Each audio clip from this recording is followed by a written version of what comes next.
বাবার দেওয়া 5 টাকা আর মায়ের দেওয়া 2 টাকায় যে শান্তি ছিল, আর এখন মাসে 40-50 হাজার টাকা ইনকাম করেও সেই শান্তিটা আর পাওয়া যায় না।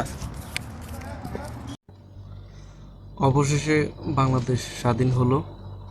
প্রায় 15 থেকে 20 বছর পর্যন্ত শেখ হাসিনা সরকার ক্ষমতায় ছিল। অবশেষে আবার একটা স্বাধীনতার দেখা পেলাম আমরা, আলহামদুলিল্লাহ।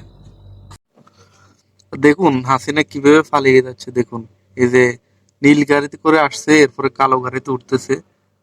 আপনার এই যে বাম পাশ দিয়ে যে উঠছে সে হলো শেখ হাসিনা, আর বাম পাশ দিয়ে যে যাইতেছে সে হলো শেখ রেহানা আর কি।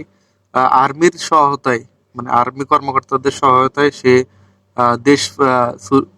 দেশ থেকে পালিয়ে যাচ্ছে আর কি। আপনারা দেখতে থাকুন, অনেক কষ্ট করে ভিডিওটা শেয়ার করেছি, অনেক কালেক্ট করেছি এই আর কি।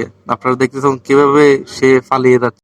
সব গাড়িগুলা সিগন্যালে দাঁড়িয়ে আছে, ব্রিজের নিচে সিগন্যাল। এই জায়গাটা হলো সানাইয়া 14, মানে সানাইয়া 14 এরিয়াতে। আমরা যখন ওই মার্কেটে যাচ্ছিলাম তখন দেখলাম আর কি সিগন্যালে সবগুলো গাড়ি দাঁড়ানো। আমার এই ভাইয়ের সাহসটা দেখেন, যে গ্রেনেডটা পুলিশ ছাত্র সমাজেরকে দমন করার জন্য মারছে, সেই গ্রেনেডটা আবার সেই ছাত্র সমাজ পুলিশের গায়ে ছুড়ে মারছে। সাহস দেখেন, এটাই হলো আমাদের সাহস। দেখতে থাকুন কি করে, দেখেন।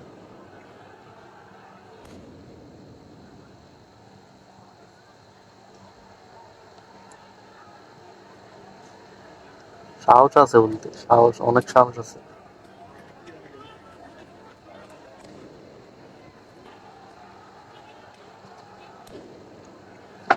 তবে যাক, অবশেষে আমরা একটা সফলতা দেখা পাইছি, এই একটা শুকরিয়া। এখন ওই চেয়ারে কে বসে সেটাই দেখার অপেক্ষায়।